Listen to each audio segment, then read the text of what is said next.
Welcome to The Partial Historians. We explore all the details of ancient Rome.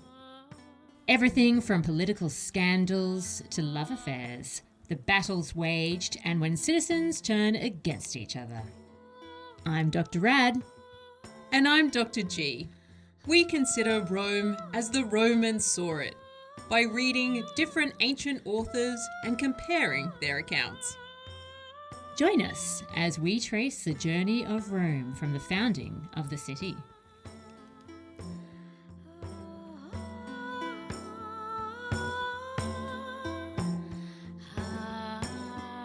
Welcome to a brand new episode of The Partial Historians. I am one of your hosts, Dr. Rad. And I am Dr. G. Welcome, Dr. G. I'm so excited to be back in this century with you. Woohoo! We're nearly at the end of the 5th century BCE. It's kind of incredible that we've made it so far. I know. So welcome, everybody. Welcome to our world of ancient Rome.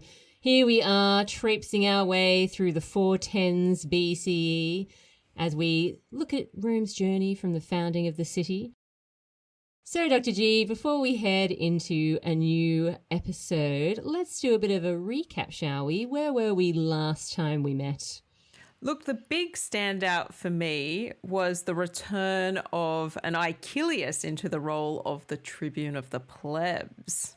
That's right. We have been dealing with all this conflict of the orders stuff for decades now. And I mean decades in the sense of the Romans' decades. Maybe nearly a century now. Yeah, a decade for us, but for them, almost a century. This classic struggle between the patricians, the plebeians, who these people are, God only knows. But it's certainly presented to us like a battle between the elite and the powerful and those who only wish they were. Yes, the old class struggle, writ large in the early republic of ancient Rome. Yeah, and Aequians is from a family that's very much historically been on the plebeian side of things. Yeah, they're famously a family that has held the tribunate of the plebs on a number of occasions, each of them landmark events in the struggle of the orders in this classic tale. And yet, what we seem to discover in this third iteration of an Aequians coming into the role is that the potential for revolutionary change is kind of swept away by other matters. There seems to be a pestilence of some kind. There is a pestilence. It's not the worst pestilence that Rome has ever seen because, you know, we've had some bad ones in the time that we've been talking. I remember that time there was meat falling from the sky. Gross. I think that was in the... I think that was in like the 450s maybe. I should have checked that before I brought it up. But yes, we've had some bad things happening in the past. This one's not the worst, but it's certainly serious enough that people are very much focused on just getting by day to day. And this kind of leaves Rome and the situation of where we're up to with this history on tender hooks, if you will run with the meat analogy a little bit further with me, because we're like, what's going to happen in the next year? And luckily, we're here together to find out. We are indeed. So without further ado, let's delve into 411 BCE.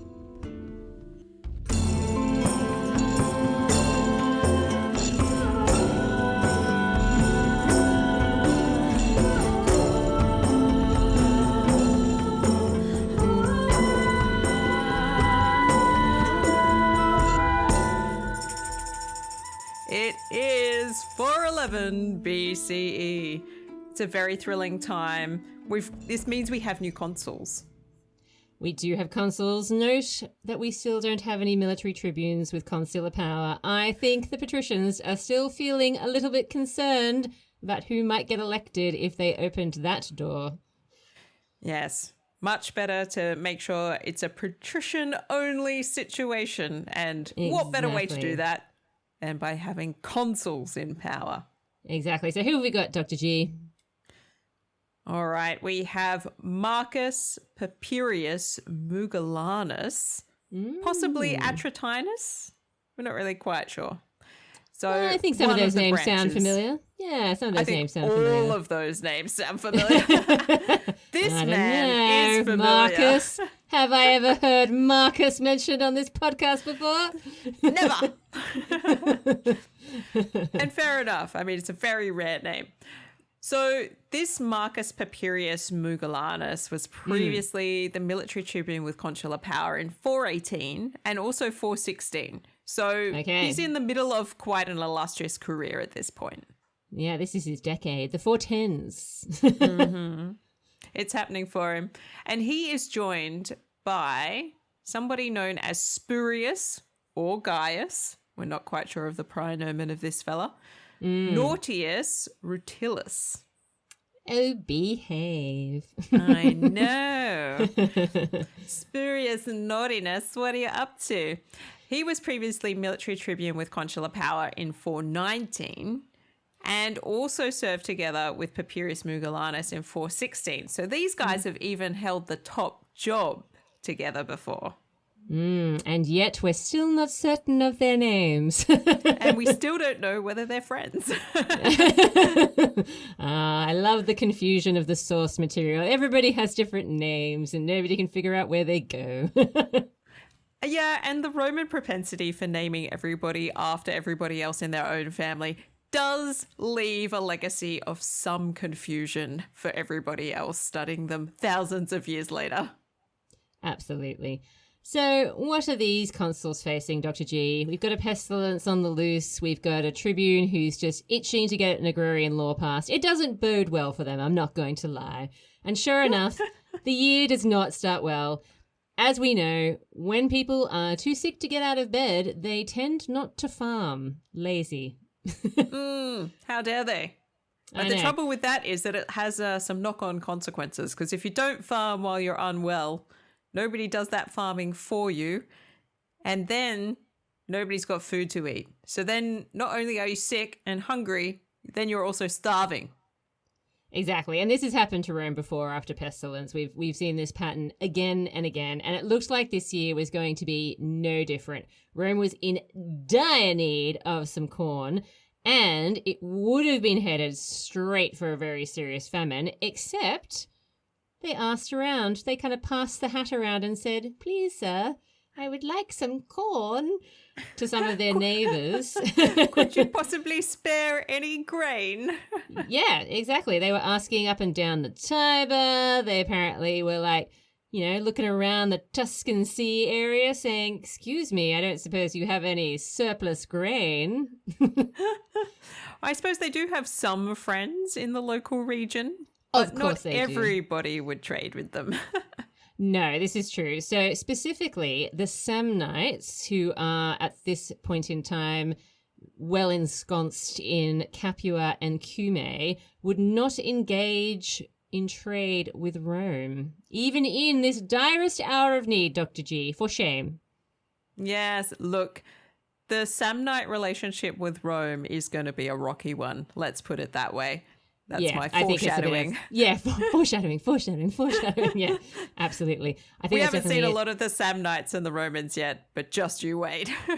Yeah, exactly. But the person that does apparently come to their rescue is, and I'm quoting Livy here, Sicilian tyrants. Fascinating. Well, that's know. quite interesting, actually, because the Sicilian tyrants haven't been having a great run of it themselves, because they've just been under the military invasion of the Carthaginians. So it's not like they're in a great way right now.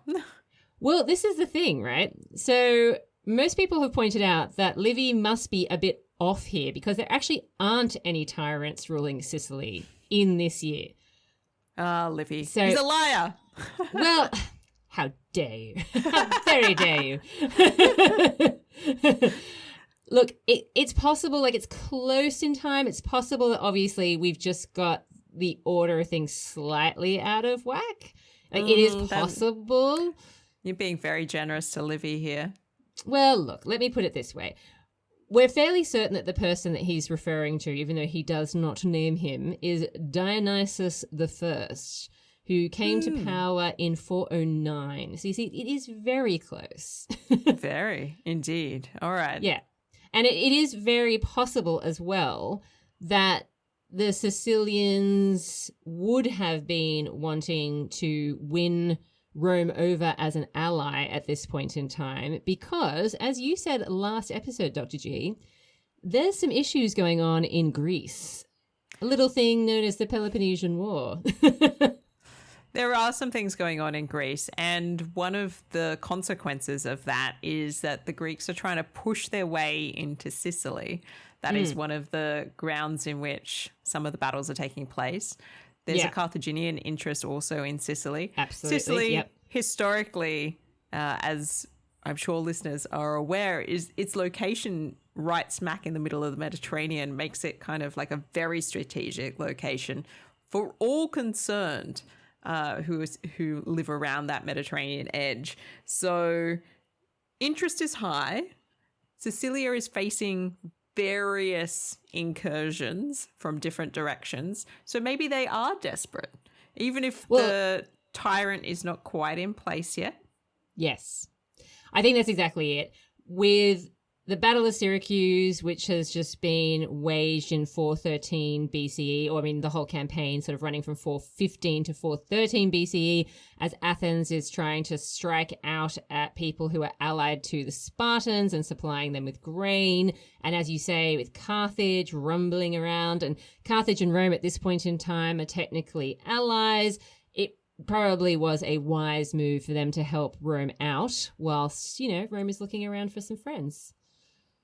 No. Yeah. Now, most of the corn, however, comes from the Etruscans. Curiouser and curiouser.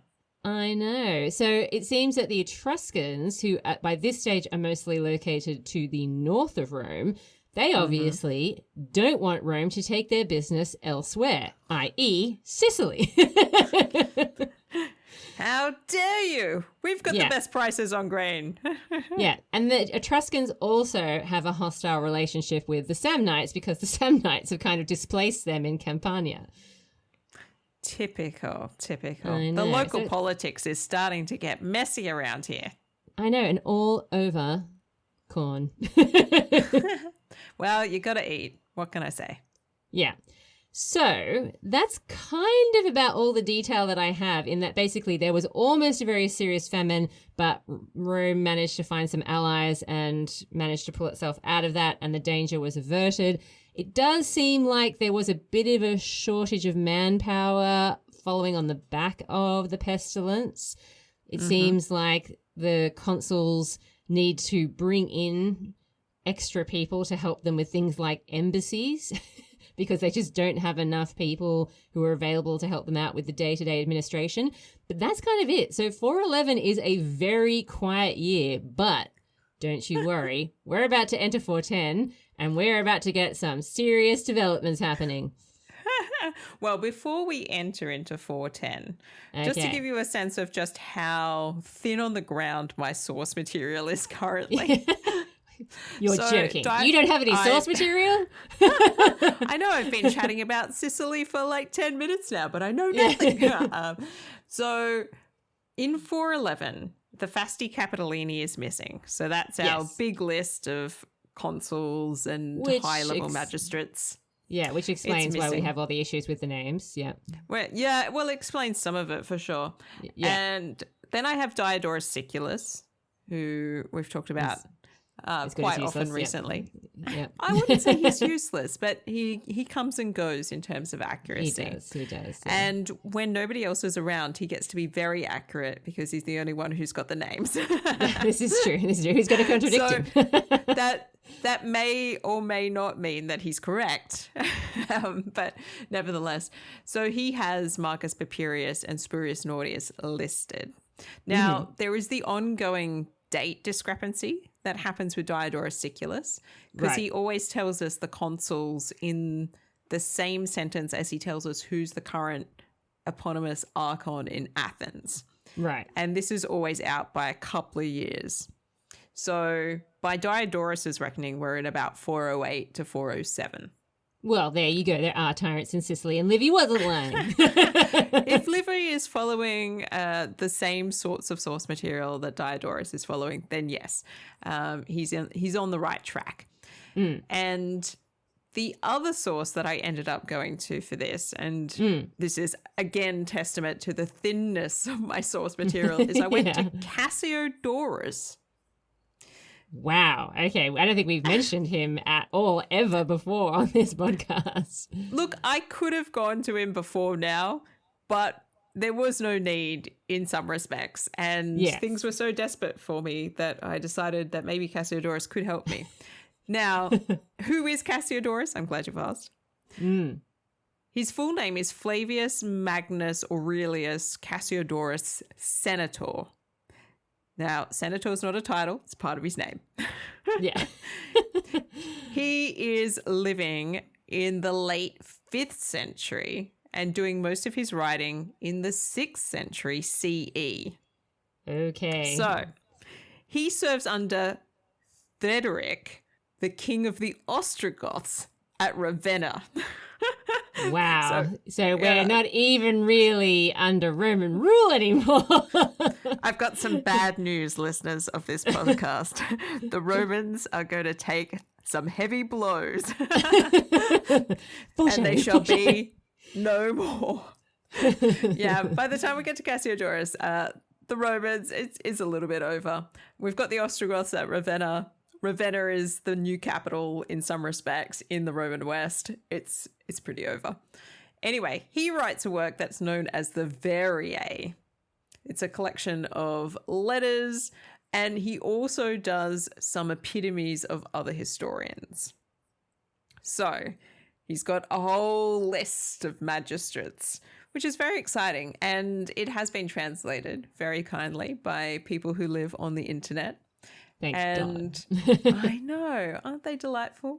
Scholars who are like, you know what? This will be a great service to all concerned. Translating is a time-consuming task. And so we do have the names for this year of the consuls, also from Cassiodorus. But this is where the Gaius Nautius name comes in. The controversy. So, yeah, we think he's spurious, but Cassiodorus says he might be Gaius, and such being the thinness of our sources, we let Cassiodorus get away with that one. But that is all I've got. That is literally it. I've got like 3 sources, maybe, with some names. Okay, well, I'm glad we got to meet Cassiodorus because I'm sure he will come up again. I hope so. I'm not sure they're just going to have too much more to offer us besides names, but, you know, it's fun to know he's out there. Okay, well, let's move on from this year of trade and corn and potential famine and talk a little bit about 410 BCE. So who are our magistrates for 410, Dr. G? All right, I have a few magistrates. I've got consuls and I've got a tribune of the plebs. Yep. Okay, so our first consul is Manius Aemilius Mamercinus. I know that name. This guy's going to go on to have a bit of a career. It's a time for people having new careers. This is his first time, I think, as consul, and maybe his first time in any particular high-level magistracy that we know about. So this is an exciting year for him. He is joined in the consulship by Gaius Valerius Potitus Volusus. Now, this guy we have heard of before. I was going to say, I think I remember that name, Volusus. Yeah. Volusus, yeah. Potitus Volusus. Sounds a bit like a terrible cough, but actually was a military tribune with consular power in 415. And tribune of the plebs, Marcus Menenius. Ooh, interesting name.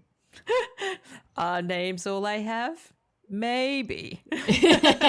All right. Well, let me give you a little bit of narrative to flesh this out. So in 410, we abandon the peacefulness of the previous year because the Aequians are once again getting ready for war, Dr. G. I hope the plague's over. Yes. Now, well, I mean, I think the plague was just affecting Rome. They don't really talk about it being more widespread than that, but we'll see. Now, the Volscians are going to be teaming up with the Aequians once more, however, not in an official capacity. They kind of just want to earn a bit of pocket money. And so they're like... We're just going into this as silent partners. Exactly, yes. We will fight as your employees, but we're not going to fight officially. Wait a minute. The Volscians are now mercenaries? Yes. Wow. Yeah, absolutely. So the Romans start to hear of the usual signs that trouble is afoot, which is that the Aequian and the Volscians have teamed up and are attacking Latin and Hernician territory. All right. Now, this makes perfect sense because the Aequians are to the slight northeast of Rome, and the Volscians are to the south and southeast, and Hernician territory lies right in the middle between the Aequians and the Volscians. So they're like, let's get together and make a Hernician sandwich. Yeah. Well, with a big, huge pincer movement, we can punch that Hernician sausage straight out of the sandwich. Yes. Now, the Latin Hernicians are, of course, going to call on Rome for aid. Rome is going to obviously make sure that they're going to fend off these attackers. So one of our consuls, Valerius, starts getting the troops ready for battle. Except there's a little thing called domestic politics that he hadn't counted on, even though we've seen this pattern so many times before. And that is our tribune of the plebs sees this as his golden opportunity to stop the levy and try and push for an agrarian law before anyone goes into battle anywhere. I kind of love these tactics. I mean, they don't get old and they just keep happening. Yeah, well, exactly. So we're getting into sort of the classic conflict of the order stuff that we have dealt with before, where the plebeians know when they've got the patricians over a barrel. They know that the patricians need them to go to war, deal with these issues, and that therefore they're going to actually pay more attention than they might normally do to their cries for land reform. Fair enough. So the men who don't particularly want to go to war now have a perfect out, and they can go to Menenius, our tribune of the plebs, for protection. Okay? And they can refuse to take the oath to serve. However, disturbing reports start flowing into Rome. The citadel of Carventum is captured by Aequian forces. Where is Carventum? Nobody's really sure. But it's a big deal. I do have some details on that. Okay, excellent. Do you want to say them now? Carventum. This is known as an ancient city of Latium and listed by Dionysius of Halicarnassus yonks ago as one of the 30 states that's part of the Latin League. Right. So definitely part of this Latin group, which means that they probably are on the borderline, on the edge of Hernician territory. The Hernicians aren't Latin speakers as far as we're aware. Yeah, they speak a slightly different language. So for Carventum to be a Latin city, we'd have to assume that it's one of these borderland type places. So this means that people have speculated for ages about like where this place could be. And one of the big speculations is that it's somewhere in the Alban Hills. Yes, that is what I found as well. Specifically a place called Rocca Massima. Ooh. Now, there's an alternative theory because that's pretty old theory, and that's one that's mostly discredited now. More recent scholarship suggests that the town is near Praeneste, which is also a member of the Latin League. And if you can still see it on maps today, and it's basically due east of Rome, and the Alban Hills are kind of in the middle between them. So once you get past the Alban Hills, after you still go east, you hit Praeneste, and they think that this town of Carventum might be there, and the citadel is obviously inside it somewhere. We haven't found any trace to prove any of that, but that's kind of the gist. Well, there you go. That all makes sense to me, but Regardless of where this place is, the fact that it has been captured by the Aequians whilst the Romans are bickering amongst themselves is highly embarrassing. The patricians are not happy. Yeah. The patricians are really not happy, and they decide, you know what? We're going to use this to our advantage. We are going to use this military setback to shame Menenius. We will manage to turn him around. He will allow the levy because we can't allow this to stand. Now, allegedly, the rest of the tribune of the plebs that are serving this year, who are nameless, of course, have already been won over to the patricians' side in this argument. In fact, but how? But why? I know. There's so many details I'd like to know. I kind of think this relates back to something we spoke about a few episodes ago, where they had this idea of like dividing and conquering, you know, using like a classic method from way back in the beginning of the conflict of the orders, where I guess they promised the tribunes, you know, favors or I don't know, some sort of unofficial alliance or something like that. And therefore the tribunes are like, well, you know what? This is a pretty crappy gig that I've got here. I may as well make friends with the powerful people in this place. I may as well betray my kind. Yeah, I'll betray my kind and everything that we stand for so that I can get ahead in this world. Look, I feel like the only thing that would lure plebeian over at this point would be the promise of becoming a patrician. But I feel like that's not on offer. That is not on offer, no. But yeah, we don't really know the hows and the whys and the wherefores, but we know that a few years ago, one of the younger Appius Claudiuses of the world had suggested that they bring this tactic back. And I feel like it's actually never really gone away, even when they're not talking about it. I feel like the patricians are continuing to keep the tribunes of the plebs divided and winning over some of the ones who are maybe a little less scrupulous to their side, because apparently they've already been turned against the idea of an agrarian law and land reform, all that kind of stuff.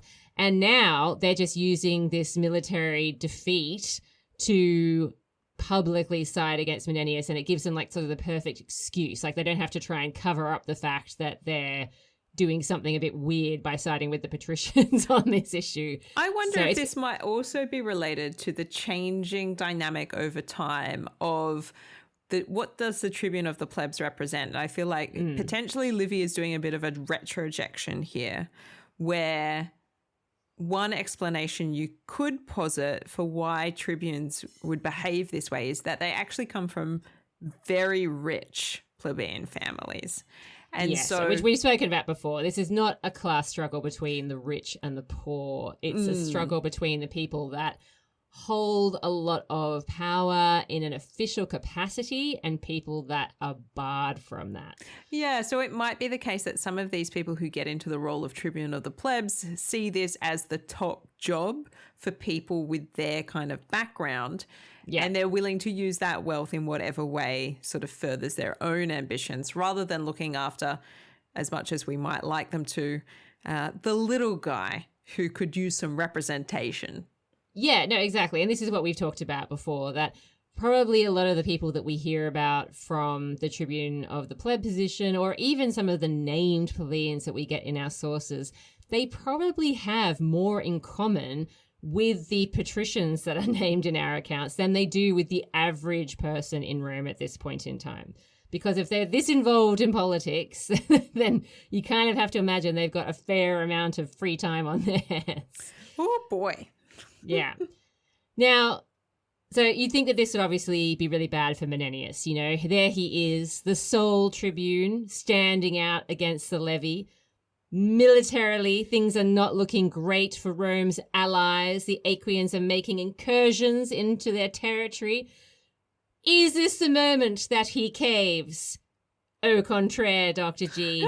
It only makes him stick to his guns all the more. And so we have a really long, drawn-out argument apparently ensuing between the patricians, who are like, please, for the love of God, just let us hold a levy. We've got to go and deal with this. And Menenius being like, not on your life. Not until I get some land reform. God damn it. It's like, as soon as you do land reform, you can have a levy.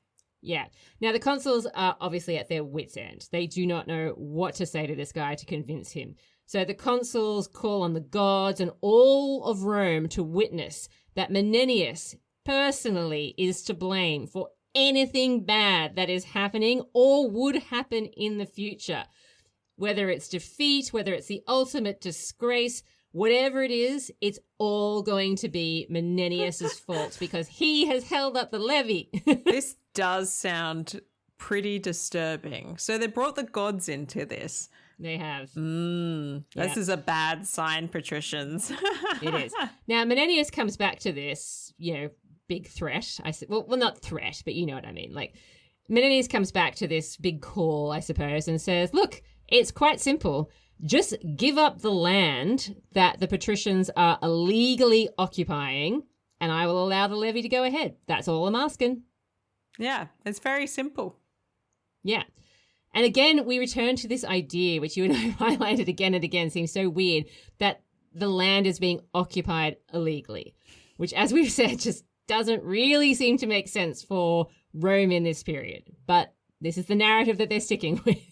Oh, look, Livy is not going to give that up. And I would assume that if Dionysius of Halicarnassus were here with us, he would not give it up either. Yeah, exactly. So we've got this very late Republican idea of land and land reform and what that should look like in the early Republic. Nonetheless, let's power on. This is where something incredibly weird happens, and I honestly don't think there is a good explanation for what I'm about to say. Oh, this sounds exciting. Yeah. So there are 9 other tribunes of the plebs. These are the guys that have already turned on Menenius and now publicly have a reason to be calling him out and, saying that he shouldn't be holding up the levy. Okay. So all of these other tribunes agree to back Valerius if he starts using harsh measures to get people to enlist in the army. Oh, they're going to use violence to enact the levy? Not just violence, money too. Valerius is allowed by these tribunes to start using fines and other forms of coercion, which I presume does mean physical force, to get people to enlist, even though Menenius is using his veto power to hold up the levy. Now, this is apparently passed as like some sort of actual decree. It's not just like a wink, wink, nudge, nudge, we'll back you up, buddy. It seems like there is something made very official about this so that Valerius can go about his business. That is very interesting and it doesn't make sense. I agree with you. It does not. Because one, it calls the whole concept of the veto into question, and the veto power of the tribune of the plebs is something that we haven't really strongly historically established yet anyway. And so for it to be sort of dismantled so robustly in this moment is a bad sign. It is. I would question whether that would be the case. But also, what the hell is going on? I know. Look, I think this highlights, as you say, it definitely highlights, I think, the fact that supposedly we have this position of the tribune of the plebs that has come out of the conflict of the orders. It's been one of the only big wins the plebeians have really had. I mean, they've had a few, but that's probably the biggest one.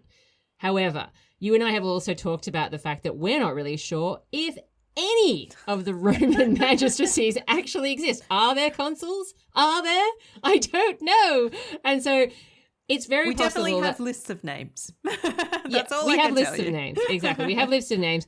But as we've talked about before, you and I very much run with this theory that actually it's probably a lot more ad hoc and, clan-based power, at this point in time, rather than having these very structured systems in place. It's pretty clear that Rome is working out its systems of governance. And we're just on the cusp of hitting 1 century of the Republic, if those sorts of timelines are ones that we sort of notionally want to agree to.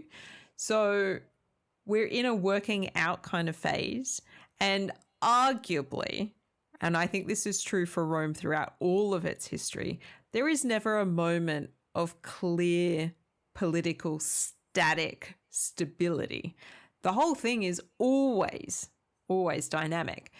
So what is happening here, this clash between what seems to be various magistrates, that might be clashes between families, as you say. This could be gens versus gens, some with more prestige, some with more wealth, some who maybe want to see Rome go in a different direction, but that doesn't get articulated or recorded, and it doesn't make it into our annalistic histories that are written like centuries later.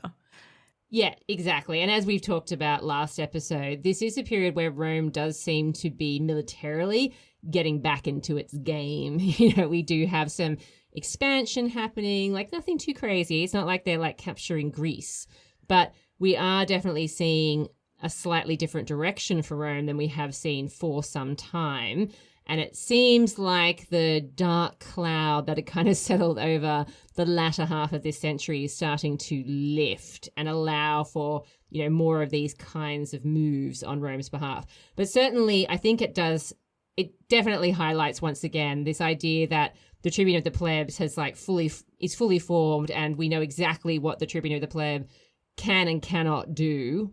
I think that this highlights that that's not the case at all.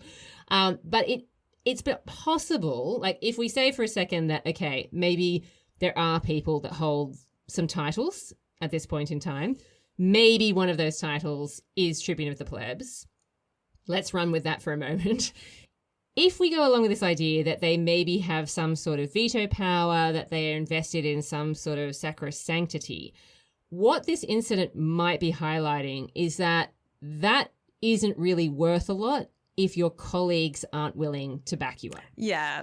Because we're talking about, at this point in time, and we talked about this when I think the tribunes very first came about, literally the idea is that tribune would physically be there to offer protection if someone was in need. Usually when we were talking about it originally in this sense, I think we were talking about, being dragged off into debt bondage or something like that. But the idea was the tribune would be there to physically offer you his protection. And if he wasn't physically there, you may not get that protection. And I think you can kind of see that potentially in this instance as well, in that it's all very well and good for Menenius to say, you shall not pass. But it doesn't really mean a lot if people aren't willing to go along with it and back him up and that sort of thing. And he can't be everywhere at once. Yeah, that is part of the problem, that if he does indeed have a body which is considered sacrosanct while he is in this role, to allow him to do that physical kind of protection, he does have to be somewhere really obvious and have everybody who needs his help run to him, so he can then attempt to run a circle around them of protection. This would be the only way that it would work. He might have people coming to his house. He might be able to save 1 or 2, maybe 10 people. But if the consuls are getting their military officers to enact a violent levy to enforce enlistment, it's going to be very hard for Menenius to be everywhere to see that off, particularly if he doesn't have the support of his other 9 tribunes. Absolutely. He is absolutely an island right now. He is the walrus. Yeah.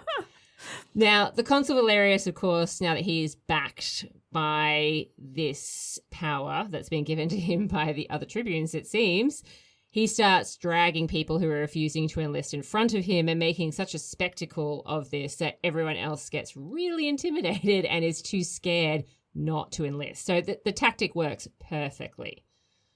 Sounds about right. Sounds very patrician, I have to say. It does.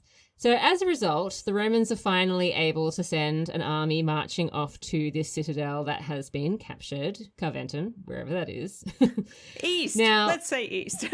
Yeah, to the east. Okay. Now, with everything that's happened, there isn't a lot of love happening in this military body, Dr. G. Are you telling me morale is low? It is a little bit. The troops hate Valerius, and Valerius hates them right back. One could have guessed, if you violently beat people up to force them to be in your army, that maybe they wouldn't care for it very much. I know. Now, I thought when I read this, okay, so we're headed for one of these classic Roman military defeats or something like that, and this guy is going to end up getting into so much trouble for being a terrible commander. But that's not actually what happens. In spite of the fact that there's this tension between them, they all do their duty, they serve well, and they manage to drive off the joint Aequian-Volscian force. The Aequians having kind of made it easy for them by not putting up a particularly strong defense. They sent the mercenaries that they'd hired from the Volsci home. Well, I think that rather than maybe having everybody, in the citadel holding on to it, they'd said to people, yeah, if you want to take 5, go for a wander, look for some stuff, do some pillaging, do some raping, that kind of stuff, you go right ahead. Just be back by 6. Discipline was lax. Exactly. Discipline was lax, and so it was quite easy for the Romans to sort of breeze in and take over. And it's becoming a bit of a sad and typical story. They did not find a lot of plunder because, of course, the Aequians and the Volscians know that there's a war going on, and therefore they'd stashed anything that was really valuable for safekeeping. I kind of love that it's taken like a good century for everybody in the area to figure out that it's like, let's hide the spoils. Somewhere else, Exactly. First steps first. Yeah. Let's not just keep it in the living room. Yeah. Like, let's hide it somewhere. That could be good. It's like, it's taken a while, but we got there. Yeah. So they obviously captured some stuff, because what happens next is that Valerius allows the quaestors to auction off any booty that they have captured, and whatever money is raised is going straight into public territory.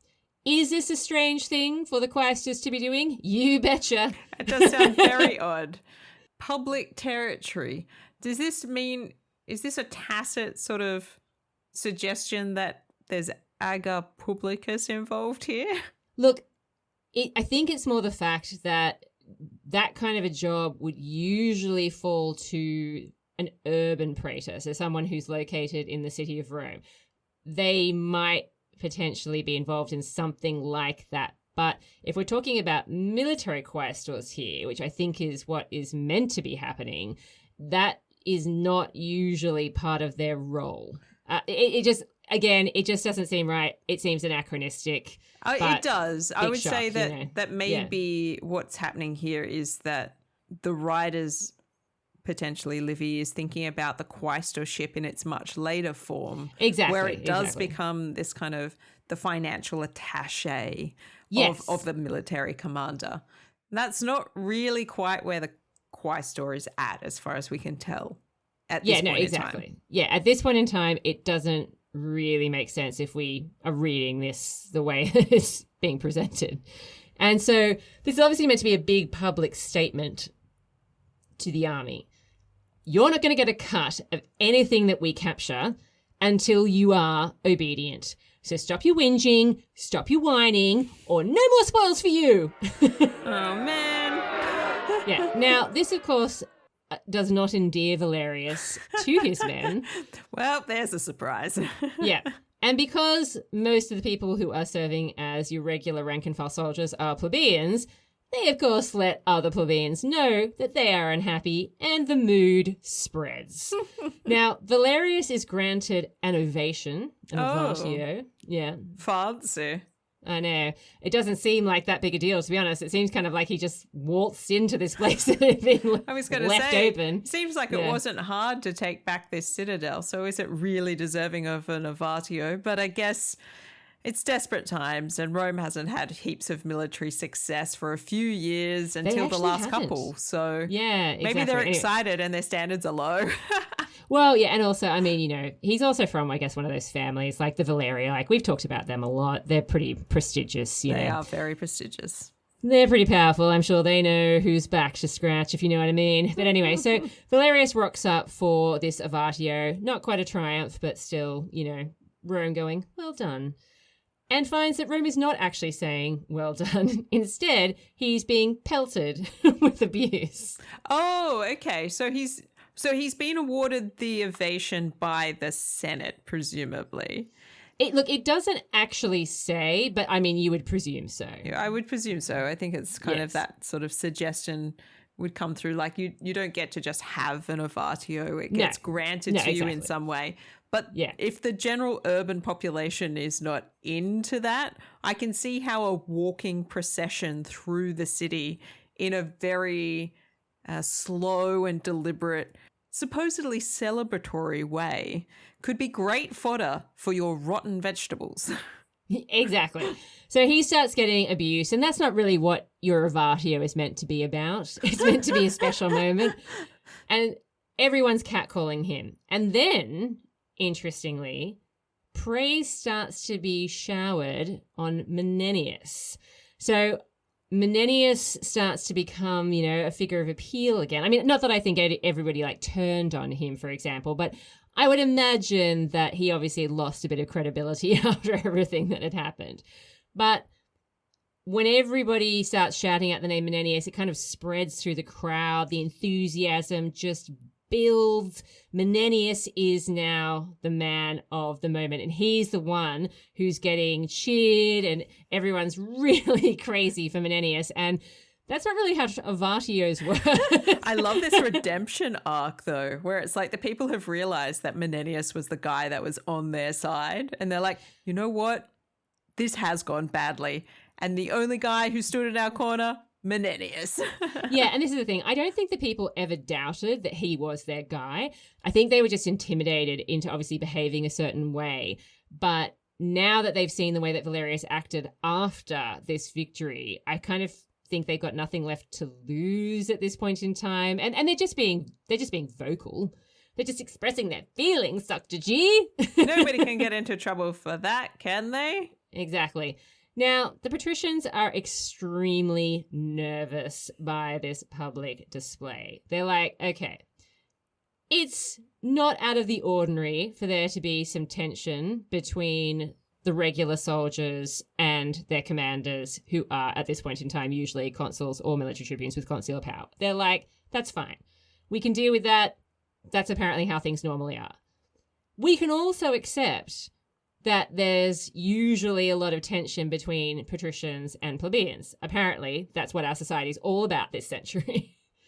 It's #trending. But this demonstration kind of puts them on high alert. So once again, we see the paranoia coming out.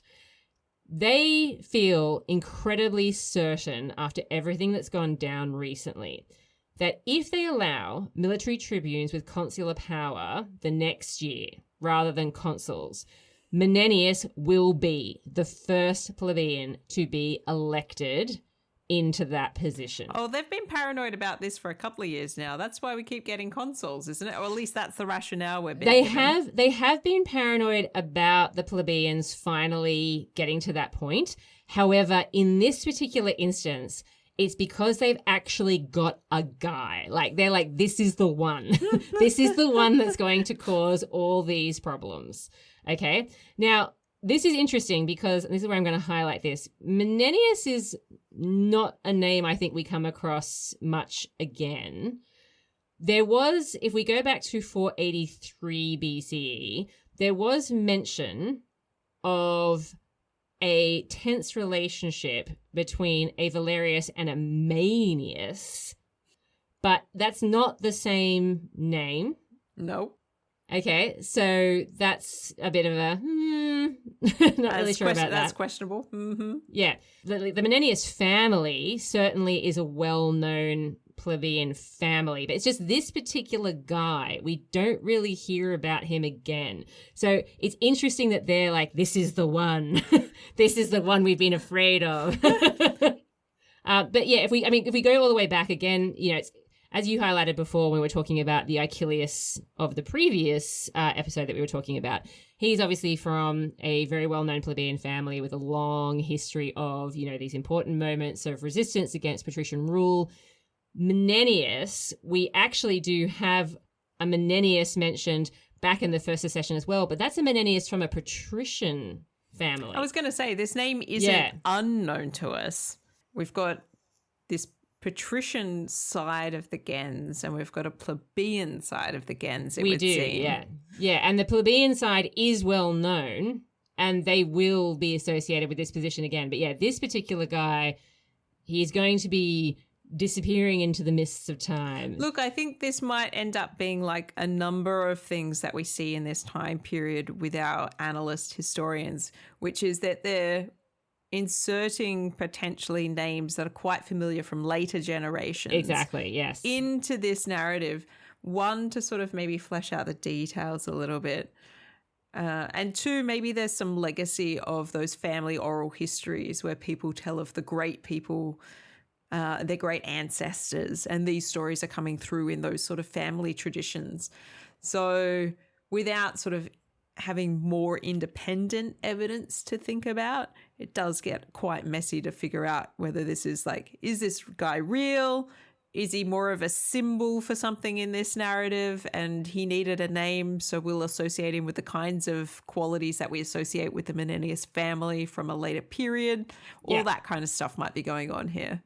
Yeah, absolutely. But anyway, they are so paranoid. They're like, not in our treehouse, pal. You're not coming in. None of you plebeians are coming in. We're locking the doors. And so they make sure that there are going to be consular elections because, as you said, not only have they been paranoid about plebeians, crossing that threshold, but now they see this guy and they're like, he's got the fire, he's got the gift, he's got the charisma, he's got the uniqueness, he's got the nerve, he's got the talent, he's going to make it. The name on everybody's lips is gonna be Menenius. I'm amazed that you managed to make all those syllables fit. Well done, Dr. G. I was really proud of myself. Thank you. Yeah.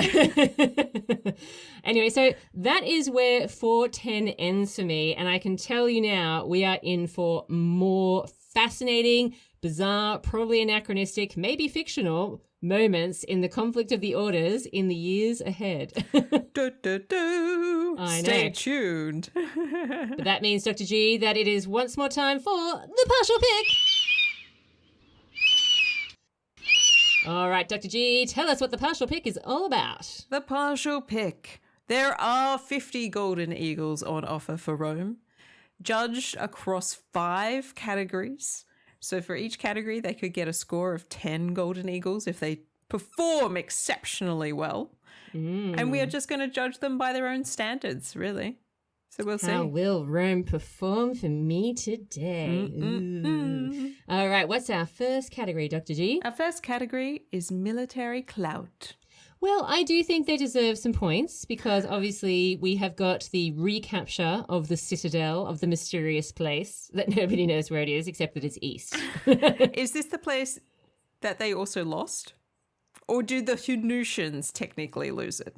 No, they didn't. I mean, they didn't lose it. It was just taken by the Aequians and then they took it back.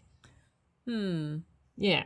And this is why Valerius got the Avatio. Well, yes. I mean, I understand that concept, but who owned it in the first place? Well, I guess we don't really know where it is, but given the narrative that I have, to me it seems like it must be in either Latin or Hernician territory because that's what the Aequians and the Volsicans are doing. They're attacking the Rome's allies. Yeah. I'm just wondering, does it count as a substantial victory worthy of high praise and thus a lot of Roman golden eagles if they're just sort of taking back something that maybe wasn't really part of their stuff anyway?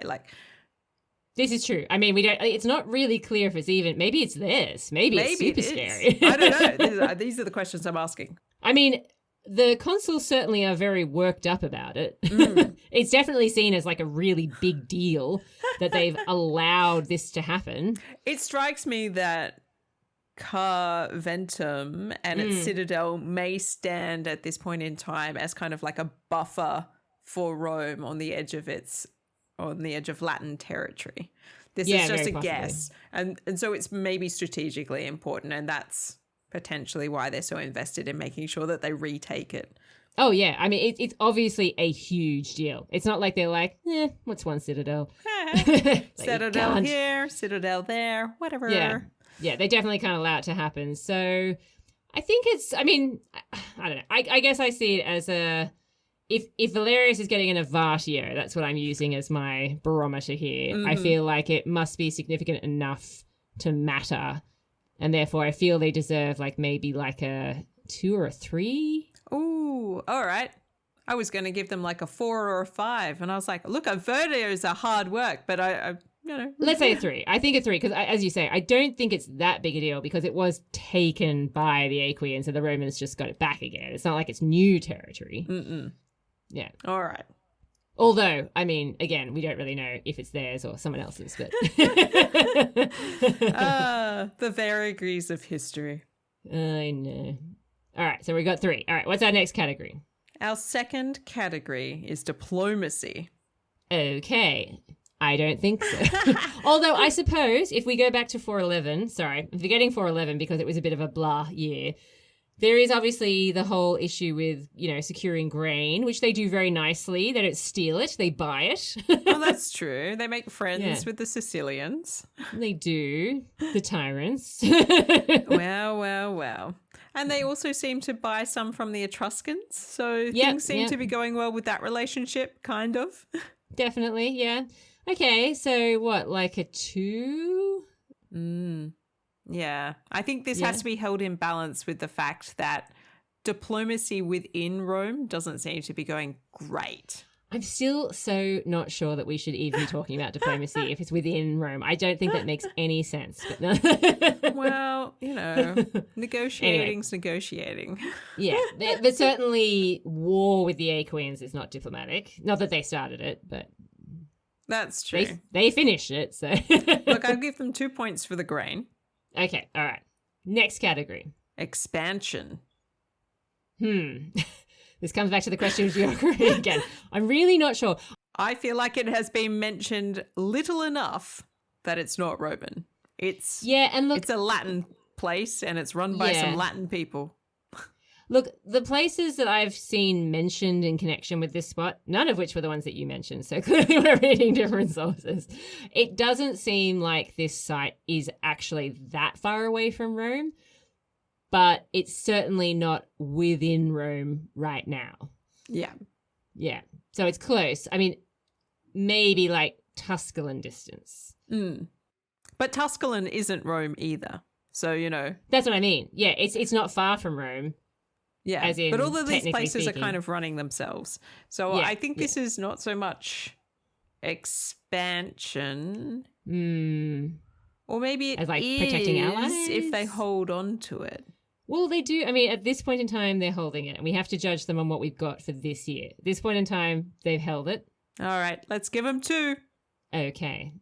I feel guilty because I know something about what happens in the future which might affect this, but I have to judge them on what we've just said. We can't talk about the future now. We can't. You made it explicitly clear that we could Gotta only live judge in the them. That's what I mean. Like, I feel guilty because I know what's coming, but anyway, judging them based on this year. In this year, they hold it. Wink. Foreshadowing. Yes, exactly. All right, next category. Virtus. I mean, Menenius is a bit of a stand-up guy, but I don't think that you could call what he does Virtus per se. Yeah, I'm not sure that we have enough detail to be able to claim Virtus for him. No. He's a good tribune of the plebs. Yeah. And Valerius is just a douchebag, so. Sometimes that is Virtus, though. I know, but not in the room. Not in the Romans. Like he's a douchebag by like a lot of people's standards, not just ours. All right, so I think that's a 0. Ooh. Yeah. All right, the final category is the citizen score. Well, I mean, I feel like it's positive that they don't starve to death. And I think that it's positive that they have a pretty good tribune of the plebs on their side. But on the other hand, they have 9 who are terrible at their job. Yeah, the counterbalance isn't great there. Yeah. But on the other hand, it seems like the war's not too long. Doesn't seem like many people die. And then they have the guts to stand up to the patricians, specifically Valerius, when they get back. They do get to throw some rotten fruit, so that's always fun. I feel like that's got to count for something. I don't think that makes up for the trauma of being beaten up to be in the army in the first place, but it certainly helps. Look, I don't know that many people were actually beaten up. I think that a few people were, and everyone else was like, okay, I don't want that to happen to me. We're like, ooh. Yeah. All right. I'd say on average then, we're probably looking at maybe a 3. Okay. All right. Well, that's good, Dr. G, because that means that all my fingers are accounted for. We've got 10 golden eagles for Rome for the joint years 411 and 410 BCE. Now, look, that is a whole golden eagle up on the previous 2 years. So It is an improvement. they're definitely making ground. Oh yeah, and look, I'm looking forward very much to talking about the next couple of years, because there's definitely some prime patrician plebeian drama that is going to be happening, and I love exploring the conflict of the orders because it's so crazy. Well, I look forward to seeing what turns up in my research. Maybe I have some sources, and discussing more about the struggle of the orders with you soon. Indeed.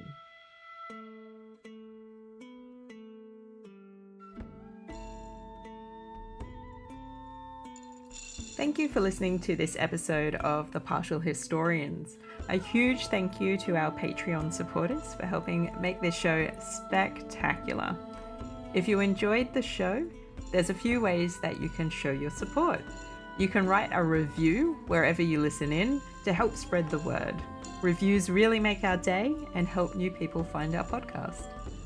Researching and producing a podcast takes time. If you're keen to chip in, you can buy us a coffee on Ko-Fi or join our fantastic Patreons for early releases and exclusive content.